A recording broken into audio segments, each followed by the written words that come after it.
Hello students, good morning. कैसे आप सभी? आई होप कि सभी अच्छे होंगे। तो हम लोग जो अपने प्रीवियस वीडियो में types of changes, reversible reversible changes को देख लिया था। जो चेंजेस होते हैं वो टेक प्लेस क्यों होते हैं, इसको हमने देख लिया था। अब हम लोग अपने टॉपिक को फर्दर प्रोसेस करते हैं, जिसमें आज हम लोग कुछ एक्स्ट्रा जो है वो चेंजेस के बारे में देखेंगे। साथ ही साथ जो डिफरेंस होता है इरिवर्सिबल एंड रिवर्सिबल चेंजेस के बीच, उसको भी हम लोग कंटिन्यू देखेंगे। ठीक है, तो चलिए हम लोग अपने वीडियो को स्टार्ट करते हैं। अगर आपने प्रीवियस वीडियो नहीं देखा है तो लिंक डिस्क्रिप्शन में दे रखा है, वहां से जाके जरूर से प्रीवियस वीडियो देख लीजिएगा। चलिए हम बिना किसी देरी के हम लोग अपने वीडियो को स्टार्ट करते हैं। तो देखिए, आज जो है हम लोग अपना सेशन एक नोट से शुरू करते हैं। ठीक है, आप लोग जो है देखते होंगे कैंडल। कैंडल जो होता है वो कौन से रिएक्शन, कौन से चेंजेस को दिखाता है? इरिवर्सिबल या रिवर्सिबल? सोच के बताइए। कैंडल जो होता है वो दोनों टाइप के चेंजेस को दिखाता है, रिवर्सिबल को भी एंड इरिवर्सिबल को भी। इसी बातों को यहां पे लिखा गया है, burning of a candle involve both reversible and irreversible changes. जो कैंडल होते हैं, कैंडल को जब हम लोग जलाते हैं, बर्न करते हैं, तो उसका जो वैक्स होता है वो तो वैक्स फॉर्म में ही रह जाता है ना, तो वो हो गया हमारा रिवर्सिबल। वो जलने के बाद भी वैक्स कुछ ना कुछ बच जाता है, उसको वापस से हम बर्न करें तो वो वापस से जो है कैंडल में कन्वर्ट हो जाएगा। लेकिन उसमें अब रिवर्सिबल चेंज क्या आता है? उसमें भी रिवर्सिबल चेंज आता है। उसके बीच जो आप लोग एक स्ट्रिप देखते होंगे, एक थ्रेड देखते होंगे, वो बिल्कुल ही जल जाता है। साथ ही साथ कुछ एस बचते हैं, तो वो जो हो गया वो हो गया हमारा इरिवर्सिबल चेंज। तो हमने देखा कि जो कैंडल होता है उसमें हमको दोनों टाइप के चेंजेस देखने को मिलते हैं, रिवर्सिबल भी एंड इरिवर्सिबल भी। अब चलिए हम लोग अपने कुछ एक्स्ट्रा जो अलग से और कुछ कुछ चेंजेस होते हैं उसको हम लोग देखते हैं। तो सबसे पहले हम लोग देखते हैं टेम्पररी चेंज। टेम्पररी मीन्स हम लोग क्या समझते हैं? इंस्टेंटली, जो कुछ ही टाइम के लिए होता है और वापस से वो अपने ओरिजिनल फॉर्म में आ जाता है, तो उसी को हम लोग टेम्पररी बोलते हैं। सेम इसमें भी होता है। देखिए, the change which are there only for a short time period.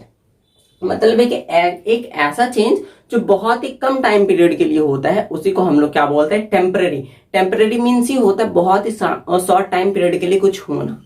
ठीक है, तो उसी को हम लोग क्या बोलते हैं? टेम्पररी चेंजेस है।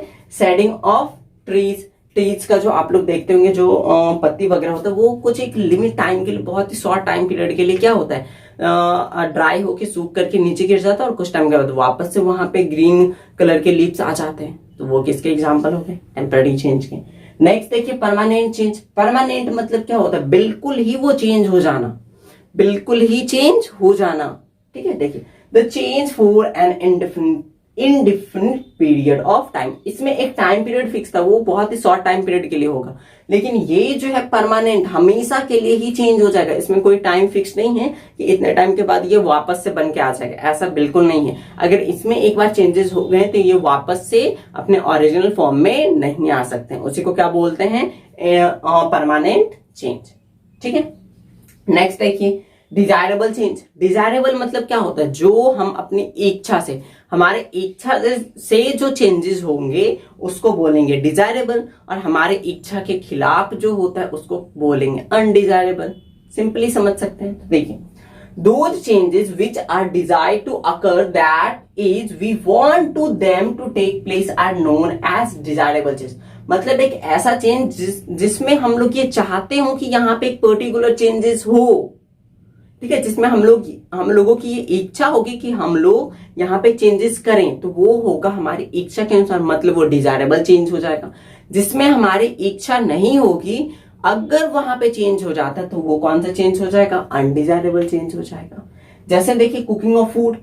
फूड तो अब हम लोगों को खाना है, अब कच्चा थोड़ी खा जाएंगे, उसको तो पकाएंगे। तो फूड को कुक करना ये हमारी इच्छा के अनुसार से होता है, तो इसलिए हो जाएगा डिजायरेबल चेंज। ठीक है, और अनडिजायरेबल में क्या हो जाएगा? Spoilage of food. खासकर वो जो डिलीशियस फूड होता है वो स्पॉइल हो जाए, खराब हो जाए किसी बैक्टीरिया ऑर्गेनिज्म के कारण से, तो हमको बहुत बुरा लगता है। मतलब वो हमारी इच्छा के खिलाफ हो जाता है ना चेंज, इस कारण से उसको बोलेंगे अनडिजायरेबल चेंज। समझ में आया? चलिए नेक्स्ट देखते हैं। नेक्स्ट है स्लो चेंज। स्लो मतलब क्या होता है? काफी धीरे धीरे धीरे धीरे धीरे चेंज होना। ठीक है, देखिए, the change that take a long duration of time to complete. मतलब एक ऐसा चेंज जो चेंज होने में काफी लंबा टाइम लेता है या काफी ज्यादा टाइम लेता है, वैसे चेंज को क्या बोलेंगे, स्लो चेंज। जैसे हम लोग क्या करते हैं, पूरा का पूरा जो बाल है, हेयर है, उसको कट करवा लेते हैं बिल्कुल ही, ठीक है, और फिर उसको छोड़ देते तो हमको लगभग 2-3 महीने लग जाते हैं फिर से वैसे बाल आने में, मतलब ये एक लॉन्ग टाइम पीरियड वाला हो गया, इस कारण से इसको बोलेंगे स्लो चेंज, ठीक है।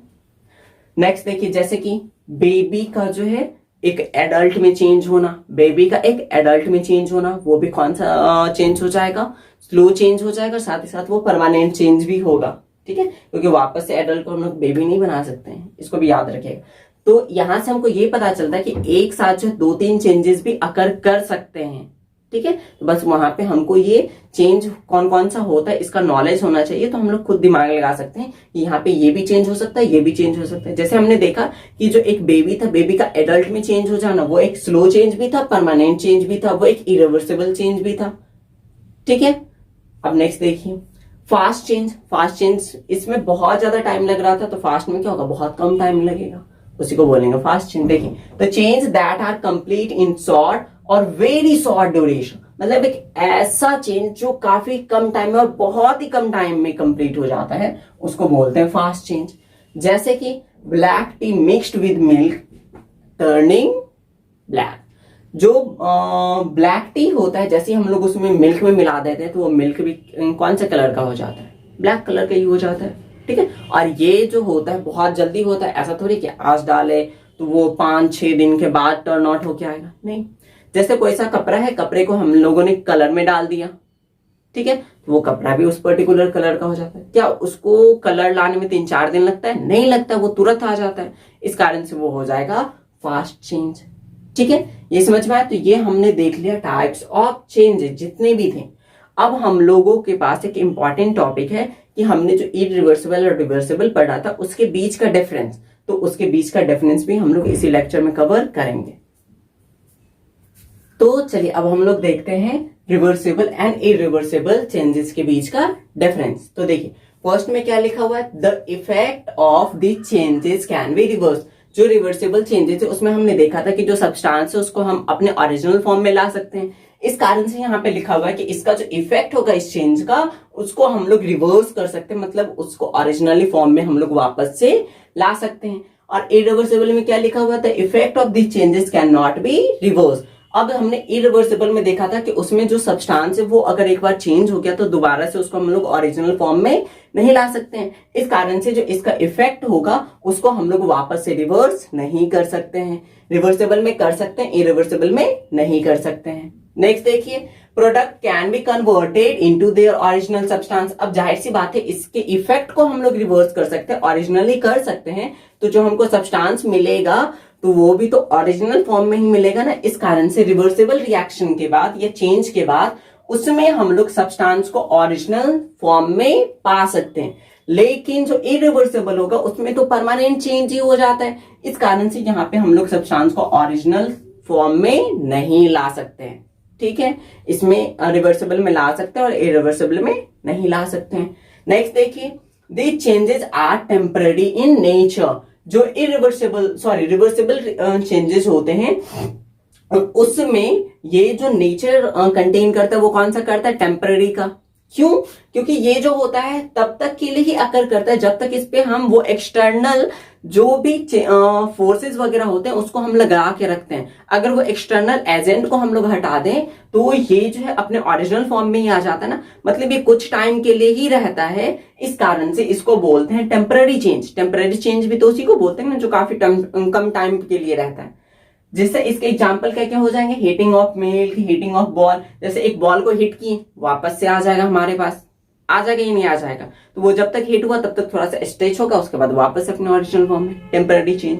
हीटिंग ऑफ मिल्क, जब उसको हिट किए तो मिल्क उतने देर के लिए हिट रहेगा, वापस से वो ठंडा हो जाएगा, टेम्पररी चेंज भी और रिवर्सिबल चेंज भी, ठीक है।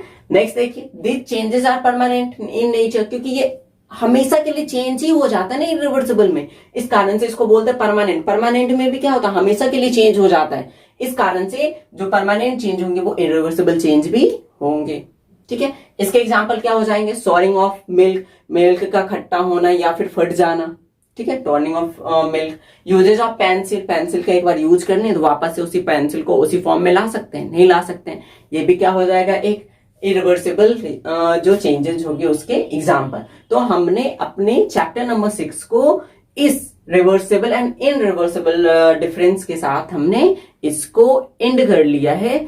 आई होप कि इस पूरे सेशन में आपने काफी ज्यादा एंजॉय किया होगा। तो अब हम लोग अपने नेक्स्ट लेक्चर में मिलते हैं अपने नेक्स्ट लेशन के साथ, ठीक है। तब तक के लिए बाय एंड टेक केयर।